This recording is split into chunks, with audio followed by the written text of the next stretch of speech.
You've been to some of our prior webinars, and we appreciate that. If this is your first time, certainly welcome.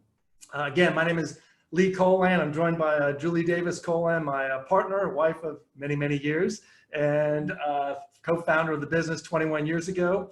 We have a firm called the L Group that works with leaders to help them fully engage the hearts and minds of their employees. And really, our end goal is to help you realize human and business potential, getting the most out of yourself, and then also helping leaders get the most out of their business as a result. So again, great to have you here today. I'm having a great time because it's my birthday. So anyways, hope you guys have some fun with this too. Our topic today is about how to ignite passionate performance during a pandemic. So Julie and I have worked with this for years. In fact, since 2004, a little bit scary. We've developed a model that is based on human needs that we're going to share with you today. And as a result of it being based on human needs, it tends to transcend generations, it transcends cultures and industries. So we've been very fortunate that this particular model we'll share with you has been translated into 9 different languages now, I believe, and used worldwide for a long time. And we think that it's particularly relevant in today's situation because it is based on human needs. And so we'll talk about that just a little bit. I don't want to get ahead of myself. But as we do in the past, we'll share the slides with you afterward. We'll share the recording. We'll share some tips and tools to help you kind of ignite passionate performance on your team. So we'll be happy to do that. We're in slide sharing mode now, as you can see. And then once we get about halfway through the presentation, maybe a third, we're going to kick out and be a little more conversational. Then Julie and I are going to kind of break down the model and share with you kind of some tips and tools under each of the needs that we'll be talking about. Okay.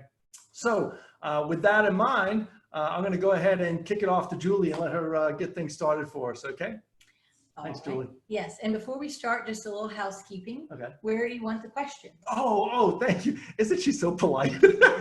Thanks. Yeah, if you could, the chat box is just a little hard. It's just scrolling and scrolling. We appreciate your comments there. But if you have questions, please use the Q&A box. Thank you very much, Julie. Use the Q&A function down at the bottom. We'll keep an eye on those, and we'll do our best to answer them. As in the past, if we cannot answer them during the session, our 45 minutes here, we'll commit that within 72 hours, we'll get you a personalized, in-depth answer as we've done in the past. So happy to do that. Thanks for the good catch. Appreciate that. And now I'll kick it back to Julie. Thanks, Julie. So we're in a very strange time, we know, but overall work has changed a lot. And we see that Lee alluded to this model back in 2004, but we did some new research investigation for this webinar, and really looking now at all the statistics we're going to give you are from 2018 from Gallup data, which they've interviewed, they say, tens of thousands of employees over the last 30 years around the world, 300 in-depth interviews with CHROs recently. So they have done meta-analysis. So this is a meta-analysis of information. And we got ahead of ourselves one piece there. So I just want to talk about, in general, the shift. And if anything, this pandemic has shifted more of us to the right. So the past, people, and I would have to say our generation, maybe worked for a paycheck. Now people work for a purpose. And we're going to talk about how that fits into engagement. But that's what's important to the workers now. Used to be thinking about your job as satisfaction. Now they want not just satisfaction from doing the job, but they want to get better. They want to realize their potential. They want development. Used to think of your boss. Now people want a coach. They want someone, it doesn't have to be an outside coach that's paid to be your coach, but they want their boss to be a coach to help them develop and grow further as a person and within the company. The annual review was back in the day. I love that. You could see where you achieved and didn't achieve your objectives. And there's still a place for an annual checkpoint. But really the key that workers want are ongoing conversations. We live in this digital world where instant feedback is available, and that's what people are used to. And they want ongoing conversations to help them, again, grow, develop, and contribute to a purpose. In the past, maybe people focused on your weaknesses. Well, here's what you need to do better and what have you. And there's a lot of research from Gallup, very clear research to show working on strengths is what makes us better. focusing on your strengths. We're all individuals. God gave us all unique capabilities, and our strengths are different. So focusing on those strengths and bringing that forward. And then we used to think of, oh, well, that's just my job. Well, if anything illustrates that, it does right now. I mean, your job is where you live, is where you sleep. It's really your life. And not saying you have no other aspects of your life, but the perception of a worker today is a big part of my life is my job. And that's why I want it to be. I want to grow. I want to find purpose and such in my work. And this is for generations that are forthcoming, and we don't see it changing going forward. But I'm just curious about, for your workplace, we're going to do a poll. What do you see within your organization? If you pick one, what are you seeing as the most prominent need within your organization? Which focus, if you would just pick one, and we will share that. The amount of data this is based on kind of I can't fathom, but it's good, and it's worldwide data, so I feel confident in that. Yeah. You know, it's interesting. For a long time, it was back in the day, it was like work-life balance, Julie, and then it became kind of work-life integration, and now it's just like life, right? Yes, It's exactly just life. right. It's so integrated, just life. Mm-hmm. There's no work in life. It's just life, and so figuring out how to manage all that. Part of that when you have your cell phone, which is your whole business right with you at all times. There's no separation. Yep. All right, give you one more second, folks. Jump on that poll, and we're gonna end it here. And let's see what we got here. You guys can see on the screen. Julie, want to debrief this a little bit? Go ahead. So it looks like my development is really key. You're just alluding to the point you were just highlighting before, Julie. Which is great. All right, and then the purpose is kind of a close second. Well, not even a close second, but in second there. So I do think, as we see, the current worker is really it's kind of that portfolio career, if you will. Like, how do I build skills and stuff? I'm not so worried about, you know, it's less about career ladders. It's more about career lattices. You know, how do I just kind of start patching together things to kind of give me kind of robust portfolio I want? It may not be just going straight up. So I think that's really, really important. Yeah. Okay. That's awesome. All right. So let's go ahead and want to speak to the next slide, Yes. Julie? So what all of this gets to is a topic we call engagement. And you've heard that word used many times. It's the extent to which people are fully engaged in their work. And this graph is a global graph. In some cases, this is actually the US version, shows the percentage of engagement of employees. And if you look at your blue percentage, those are actively engaged employees, employees that I'll say are all in. And what we say with when you're all in, as we will allude to in just a moment, you're really giving your all, you're giving discretionary effort. So that is the goal. What's so interesting about that is that the dollar figure you can see on there of the actively disengaged and the cost of poor management, 960 billion to 1.2 trillion. And we're not talking about something that's really complicated here. It's not technology. It's not goods and services. It's really management and leadership. And it's not the most complicated problem that businesses have ever encountered, but it surely is one that has the greatest upward potential. That's right. It's, you know, by engaging your employees, you'll see huge benefits, cost savings, satisfaction, and Leo will allude to that in just a moment. But we really want to build the case that meeting these human needs that we're going to go through can not only change people's lives, but it changes the work and society. The ripple effect is quite significant. So you want to talk, show a little bit about the variance? Let me just jump on 1 second. And even what I always tell us, even to our most cynical listeners or clients about this whole engagement thing that think it's soft or whatever. So there's plenty of research based on millions and millions of data points that shows that amongst many of the benefits of better, you know, client satisfaction, better returns for your business, all that kind of stuff, simply scheduling. So a disengaged employee tends to be absent 3.5 days more per year than an engaged employee. Sure. So just the basics of like scheduling and logistics and handling all that kind of stuff, just the simplest thing, like, do you want that or do you want someone showing up, right? And that contributes to that up to 1.2 trillion. There's that. With that, Exactly, you know, exactly. lost productivity when you're not there, typically. Exactly. Can't say that now because hopefully No, we're people there. are productive Right. in there. when you look at, so what do we do about that? Okay, it's a big issue and we're going to help you have some very concrete strategies on what to do, but whose issue is it? Well, the beautiful thing is it's the leader's issue. Your leadership of your team, whoever that is, your leader, you, that is where the variance occurs, is at the team level and engagement. You can have engagement surveys and look at a whole company, but it really comes down to the team level, which is why the manager, the leader, is the linchpin in helping, you know, a company thrive, flourish, and really engagement take hold. Right, exactly. And good question from Donna. She asked, is there a breakdown between engaged and actively engaged? And in the research that Gallup does, it's generally just engaged on. It's not like degrees of engagement. I think it's either a 4 or 5 on their Yes. scale. You're engaged, so there's not like actively engaged. The reason they have actively disengaged is because that actively disengaged group are people that, not just people like oh, I'm just not doing my job, but they're doing things like taking things from the company. Oh, I need a pad of paper at home, so I'll take that pad of paper, right? Or they're using companies' time for their own benefit. They're actively taking away from the value of the enterprise. So that group's called actively disengaged. That's why they're slightly different than people that are just disengaged. They're doing things that actually hurt the enterprise. Okay, but good question. Thanks, Don. Appreciate that. So let me just share with you the, sorry, I have a tricky figure here today. What we call the customer value chain.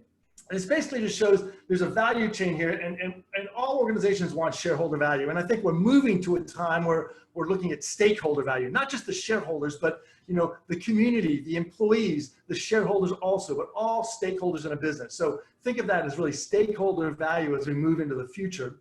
And the best way to get stakeholder value is to create loyal customers, right? We all know the classic marketing research that keeps getting replicated time over time that says it's 5 times more expensive to obtain a new client than it is to get existing business more business from an existing client, right? 5 times more expensive. So loyal customers, raving fans, brand loyalists, whatever you want to call them, that's the best way to create shareholder value. And the fastest way to create those loyal customers is to have engaged employees, right, Julie? So, you can only, well, there's a great Tom Peters quote that says, if you want to treat your customers right, you better treat your employees more right? Bad grammar, he knew it, but you get the point, right? So if you want to have great customers, you got to have great employees and engage them fully, right? And so we have a lot of clients that'll tell us, hey, Lee, we hire great employees, we hire great. And I was like, you know what? Hiring great is actually absolutely necessary, but not sufficient. You have to develop those and engage those people once they get there. We all know plenty of examples of this superstar employee that kind of got under a dud manager and they kind of flitted away. And also maybe even been those. Maybe, that's right. And maybe even like the mediocre employee that gets into the right manager and then flourishes, right? So the first link in the customer value chain is the engaging leader. We believe it's the most critical point in an organization to create sustainable change for the culture, for the people, and for the business results. So with that in mind, I just want to now share with you the model that we've alluded to already. You feel like we keep teasing you, right? But this model is based on human needs. Right? There are 6 human needs. You see on the left, there are 3 intellectual needs, and on the right, 3 emotional needs. And if you meet the 3 intellectual needs, you engage people's minds. If you meet the 3 emotional needs, you engage their hearts, right? Here's the key in this model before we jump into any of the detail. In order to meet these needs, as a leader, you have to look beyond the employee to see the human being behind that employee. That's always been the case since 2004. We've talked about it, but I think in today's world, you could probably appreciate that even more. And we're thrilled if there's one positive thing coming out of this horrible pandemic is that people and leaders at least are starting to see like, I've got to be human myself. I've got to be a little bit more authentic, a little more vulnerable, but I also have to be more attuned, more empathetic, more compassionate to the people that work for me. The people, you heard me say, right? Not the employees, the people. So I think that's really critical. And we believe leadership's an inside job. Listen, we've had people look at this model. I had one guy read the book one time. He was a CFO at a large company. He goes, Lee, love this book. Now I know exactly what I need to go tell my employees what to do. I was like, oh, I think you missed the point of it. This is like a servant leadership model, right? But it starts from the inside. Let me just ask you this question real quick. I'm going off camera real quick. I'm back. Okay, so let me ask you, who am I now? Hopefully you're all saying, you're Batman, man, go for it, Lee, you're Batman. And I love it if you are. I love Batman. He was like a childhood hero of mine. I love the fact that, the whole backstory of Batman is really what made him who he is. And if you don't know the backstory, you certainly should, right? So it's the fact that he saw his parents that were murdered right in front of him. Then he had this great sense of revenge and justice. And then that's really kind of what drove him from the inside out. He had the mask and the cape and all that stuff that was cool, but that's not what made him. It was really what was on the inside. And it's the same thing with us as leaders. People are going to follow our actions and our motives. They're not going to follow our accessories, right? We might have a certain office or a certain car or whatever, our title. That doesn't matter. They're following what's on the inside out. So, most leadership stuff is written around the skills and the strategies and all that kind of stuff. That's great. That's exactly why we named our company the L Group, 3 stacked L's. It's for the 3 levels of leadership. From the inside, personal leadership, then team leadership, then organizational leadership. So we believe that make sure that you understand who you are, have an awareness of your strengths, your character, what's important for you, your values, your purpose as a leader, which is to serve others, not to have them serve you. We would hope to at least to employ this model well. And then and only then you kind of let that emanate from the inside out. I know when I was a kid, Julie knows this story. When I was like 7, I had the best Christmas of my life. I had what's called the Batman Christmas in the Colan family. And my parents, I got the bat cape, the cave, the mask, everything. It was awesome.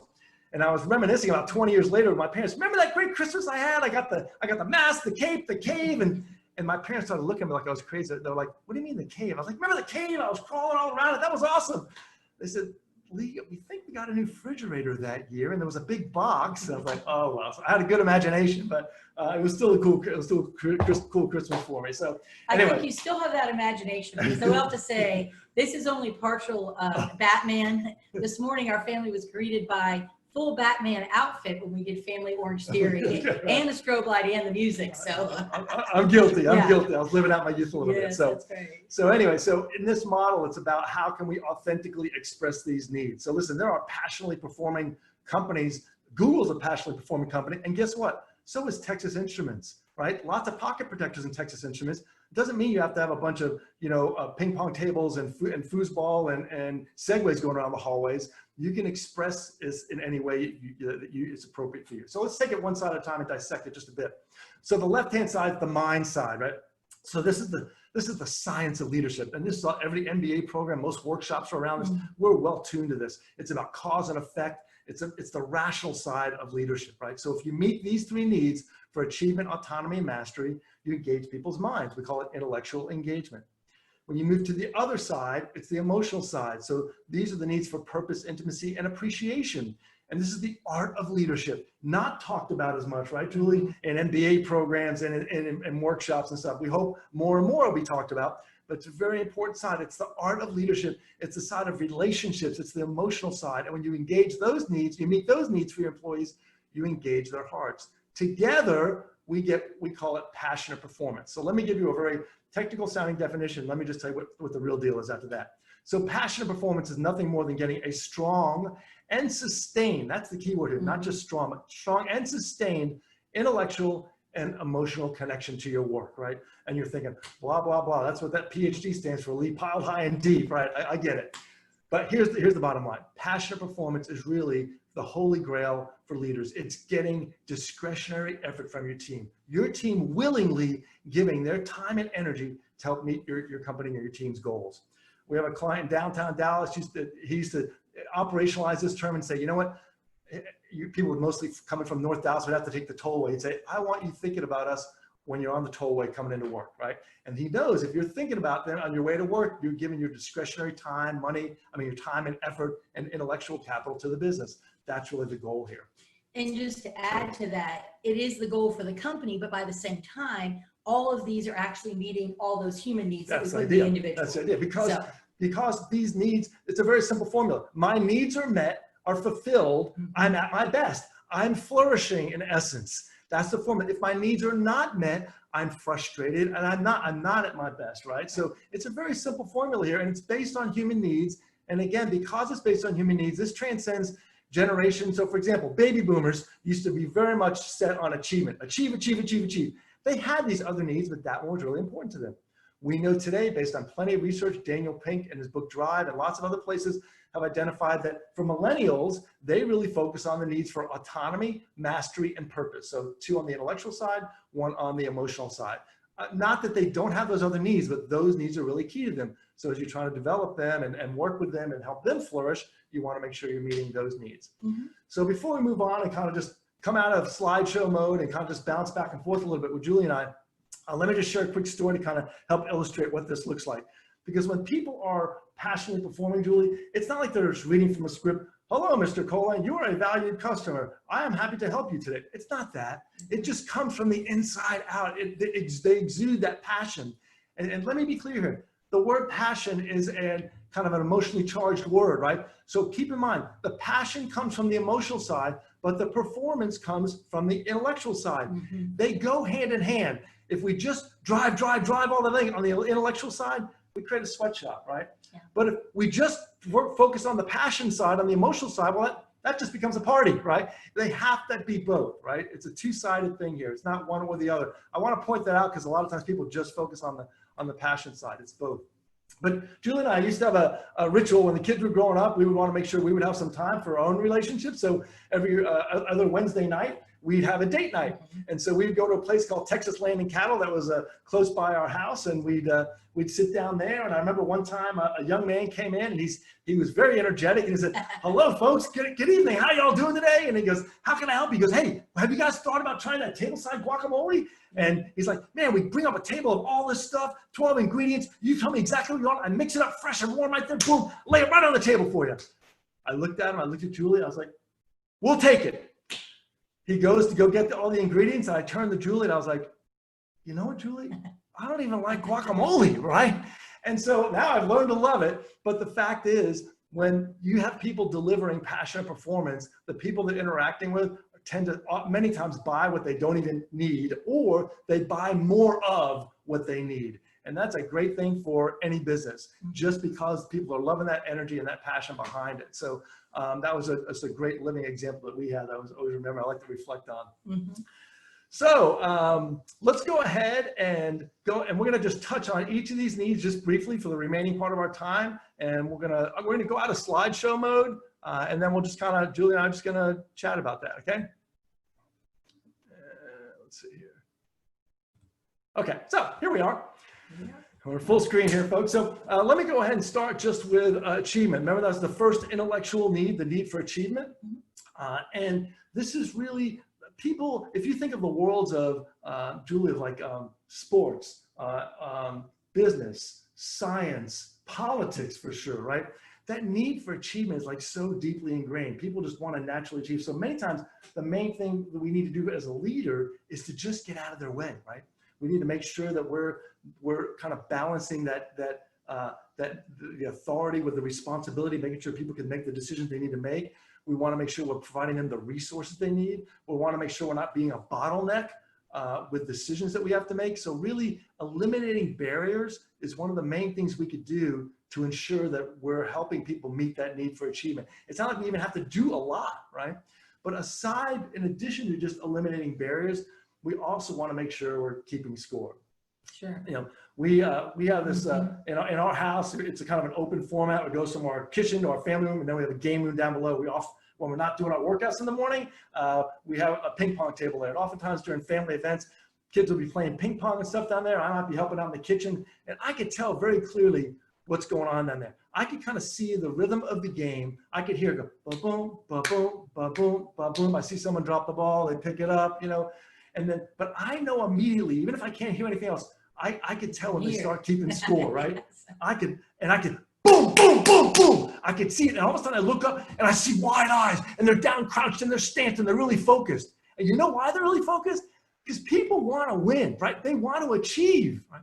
And so I think we really have to make sure as leaders we're keeping score. And I know that sounds like, oh, in today's day, but we have to know what's most important for our business and our team. And we have to have relevant, visible scoreboards for people. So when people want to know, I need to make a certain number of calls, close a certain number of deals, submit a certain number of reports or proposals, they have to know, we have to be able to set expectations that help people. And so even now, it's still important. We have to deliver in our business. So your scoreboard needs to be visible to people, and it also needs to be influenceable. Don't use that word again, Julie. I just made that up, but you know what I mean. You have to be able to influence the scoreboard. So if you're on a call center, a call center rep doesn't care about EBITDA, earnings before interest, taxes, and depreciation. They don't care about that. They probably care about call volume and call time and abort rate and those kind of things. So make sure you're measuring things people can control. Right? And so that's really, and then people do want to win and make that visible. If they're on the bottom of the list, help them. That's part of your job to coach them. We'll talk about that in a little bit. Coach them up to kind of get up the rung. This is where kind of healthy competition and collaboration comes into play. Well, I think it doesn't always have to be the coach as the hub and spoke, coach here, coach all my employees. Find someone that does something well, pair people up, help them coach each other. That's how you create a culture of collaboration and a culture of coaching that's not just centered on you, the leader. So just one quick tip there, well, a couple quick tips on meeting the need for achievement. One is eliminate barriers to achievement. And oftentimes the leader unintentionally is a barrier, right? And that's okay. We just have to be aware of what we're doing.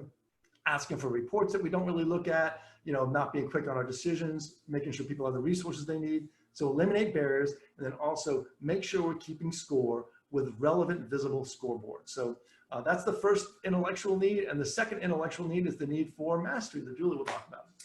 Actually, I'm talking about autonomy. Like I said. And I like to be an independent woman. Good, Julie, should have corrected me. The need for autonomy, sorry about that. I just wanted to illustrate one thing when you're talking about achievement, because some people may be thinking, John's not very competitive, and Julie is, or Sam is not.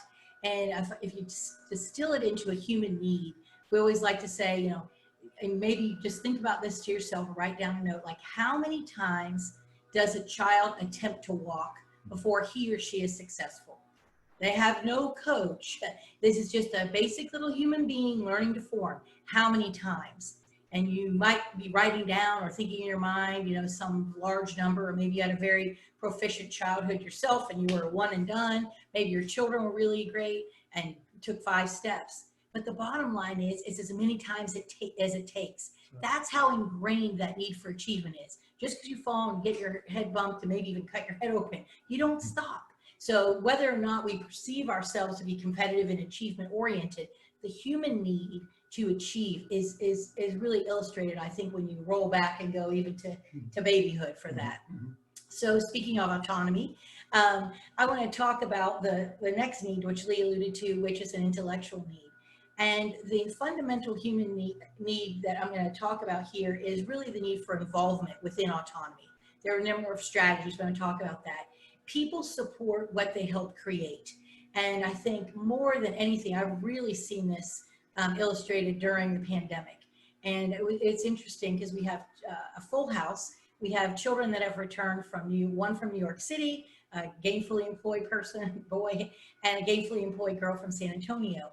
And of all the conversations that I overhear and such, and that we discuss at the dinner table, what I realize is when they were asked something like, when do you feel you'd be ready to return to the office, or you'd feel comfortable after this pandemic?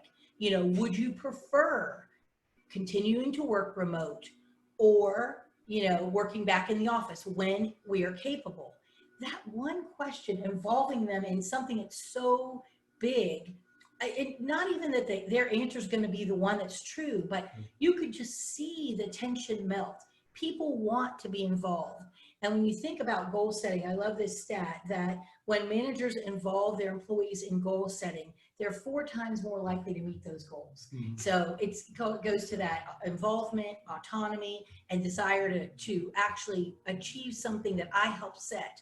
If you give it to me, that's not mine. But if I help you create it and you involve me in that, that's key. There have been a lot of involvement strategies that have been done digitally, trying to get people to collaborate, and there are all sorts of technological tools that have done that. And I think we've really increased our productivity digitally tremendously. I know many will be excited to get back to the office and have the human touch, but there are so many involvement tools, but really just questions, just spending that time, having dialogue. What we've done different webinars on mindsets and resilient leadership, and Lee kind of alluded to this, but the first question in terms of involvement that's been most important is, how are you? are you doing well? And just knowing that the human side of someone has potentially been suffering. You don't know what's going on. They might have 3 children they're trying to teach at the same time. They might have a parent who's in a nursing home whom they can't see, all sorts of issues. So really just focusing in on the human and understanding those needs and just involving yourself in their lives and then helping them do their job in a great way. So involvement is a real key activity as it relates to autonomy. And the outcome of that is just ownership behavior. I mean, that's how you get people to own the solution, right? So. And on autonomy, people have this innate need for freedom. And boy, we see that on steps of some, state capitals and such, but the desire for freedom is there. We love to, especially in America, we love to have, control over that which we can. We've talked before about circle of control and circle of influence and trying to broaden as much as we can that which we can control. And sure. You feel better when you can do some things to take care of yourself. Absolutely, absolutely. So you want to talk now about mastery? Yes, sorry, now I will. Thank you for keeping me on track, Julie. Appreciate that. So I'm going to just touch on mastery real quick so we can spend the remaining time on the emotional needs. So the need for mastery really is about how do we help people kind of literally master something that they want to be good at. And so the first thing we have to do is understand 2 things. One is, what does the business need from this particular job? But then what does the person need from that job also? Right? So if we can ask both of those and we get both, that's like talk about the ultimate win-win, right? So we need to and then we need to coach them up from that. We have a whole separate model, and next time we'll talk about our next webinars on the power of positive coaching. We have a lot of work we've done around positive coaching, but really this mastery is about how do we coach people up? And Julie alluded to one of the first steps is that you got to ask questions. You can become we believe asking questions is probably the most powerful yet underutilized leadership tools. So just asking questions to draw people out. I love the quote by John Maxwell that says, our job as leaders is not to put in what God left out, but is to draw out what God put in, right? So questions kind of enable us to do that. But one of the other aspects of meeting the need for mastery is to make sure that we're getting the highest and best use of our talent, right? So if you think of a great intersection in your city, wherever you are, a real popular intersection, no one's probably going to put like a public storage on the intersection because it wouldn't be the highest and best use of that real estate. Real estate investors, they get highest and best use. They know how to put the right things in the right places. But oftentimes we forget to apply that concept to our own talent, our own human resources, say, what's the highest and best use of this skill, right, of this person right here? We work with a lot of executives, and many times they end up doing things that are well below what they should be doing. And we say, that's not the highest and best use of your time.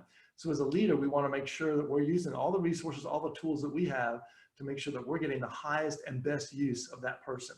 And not just for the skills that they have, but also, am I coaching them? Am I seeing something in them that's helping them maybe elevate above them, above where they even think they could be themselves.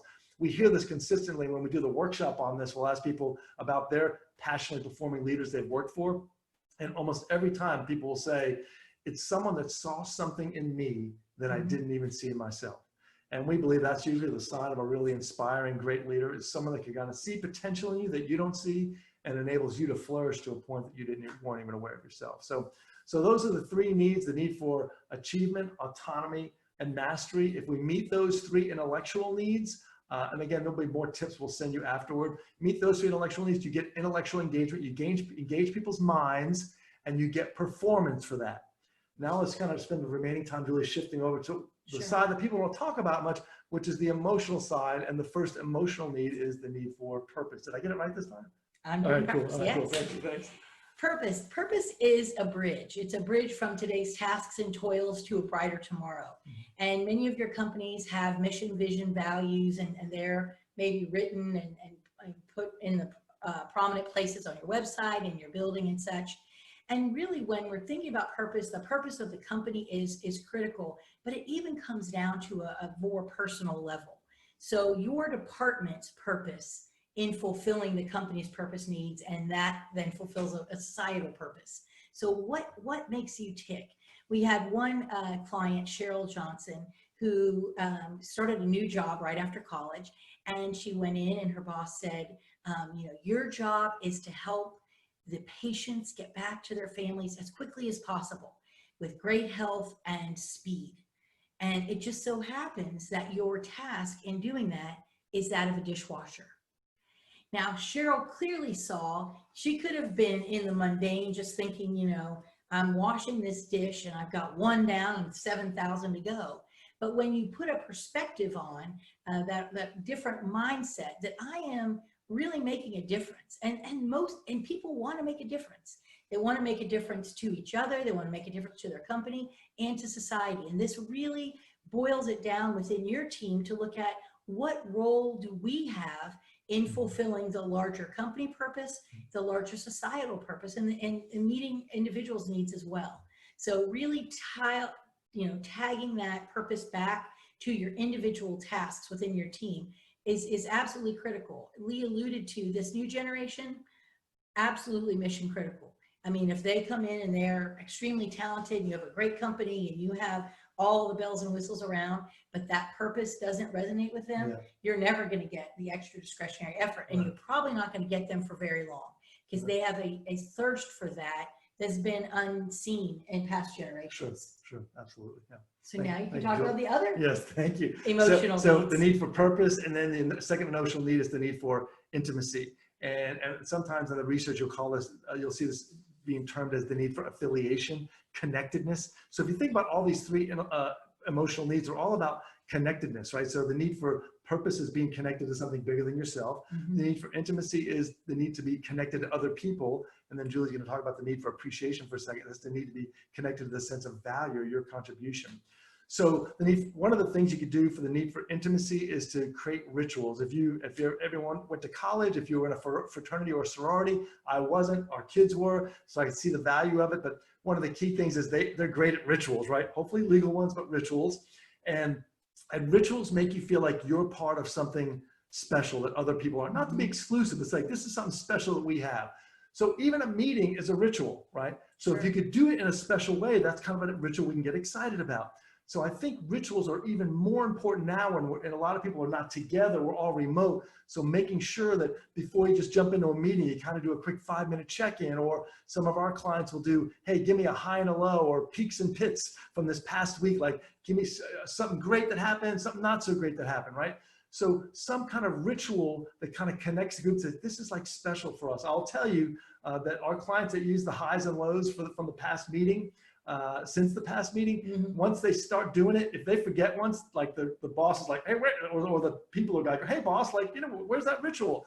So I will tell you that rituals need to be done with 100% reliability. So don't like say, oh, we celebrate birthdays every month for everyone, and but sometimes we miss. Well, it's not really a ritual, right? So think about the consistency. Don't overcommit to things. You probably already have rituals going on, but how do you make it your own, feels authentic, part of something your leadership, put your leadership fingerprint on it?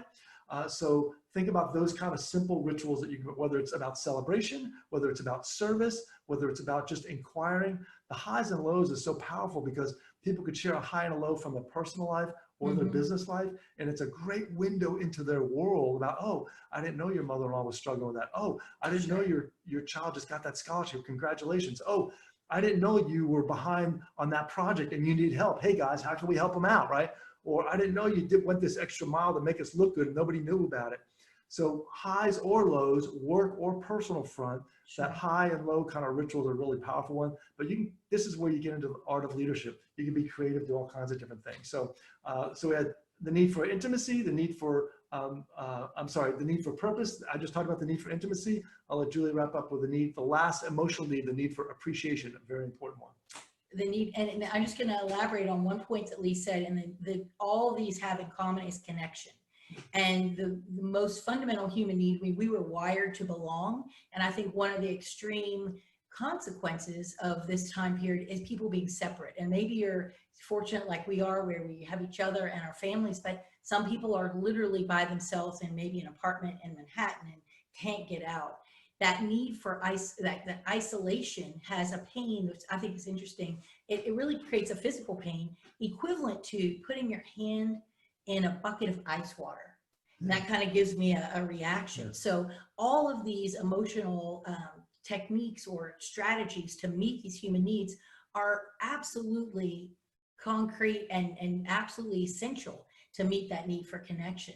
So when you talk about appreciation, Lee alluded to celebrations, and boy, more than ever, I'm going to say we are a big celebration family. We will be celebrating this guy tonight, but it's important. And whether it's, welcoming someone on board, believe it or not, there are companies that have been hiring like mad, different companies that have been flourishing at this time, meeting needs that can only be met by a company like theirs.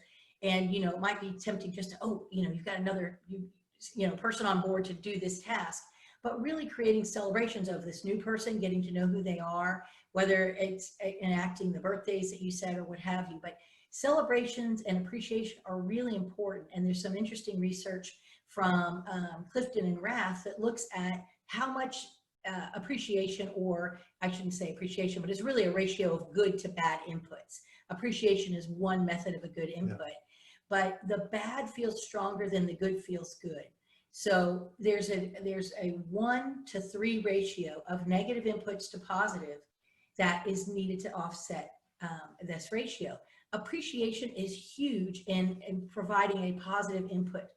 Whether it's appreciation for someone, multitasking and having to do schoolwork at lunchtime with their children, and then coming to, show up big on a project, or working late at night. I mean, how do you show that appreciation? It can be, with a acknowledgement within, one of those team meetings you alluded to. We find cards are phenomenal. Go old school, baby. Yeah, the post office needs the help too. But, writing a simple card and noting, Lee, you did a great job. I appreciate how you did this on XYZ, or I know you're balancing, 3 kids and doing that. I appreciate the way you show up every day. I mean, the trophy value of those, when people are in work sites, we'll walk around and we might see a card and say, oh, is that a recent card? And we know it's not, because it looks a little yellow and kind of folded. And they'll go, oh no, I got this from a previous boss about 7 years ago for having done a great job on a project. Well, do you think when that boss wrote, that note that cost, $1, that was going to have trophy value for 7 years? So really stopping and finding ways to make those connections on the positive things that people have done, or moments to celebrate, a really key element in connection. Cool. Awesome. Thanks, Julie. Appreciate it. So again, the 3 emotional needs. Oh, you appreciate it. Oh, sorry. It wasn't. It was serious. So the 3 emotional needs are needs for purpose, intimacy, and appreciation. So together, we get engaged minds, engaged hearts. When we get those together, we get passionate performance, which is really getting that discretionary effort from your team. So we'd love to have you join us in a couple of weeks on June 10th, folks. We're going to have another webinar on the power of positive coaching. Please keep an eye out on that. Feel free to visit us at leadershipexperts.com. If you have your phone in front of you right now, you could just text the word leadership to 444-999. Again, text the word leadership to 444-999. Thanks so much for your time. If we didn't get to any questions, we promise we'll get to you in 72 hours. Thanks again, folks. God bless. Appreciate it. Bye-bye.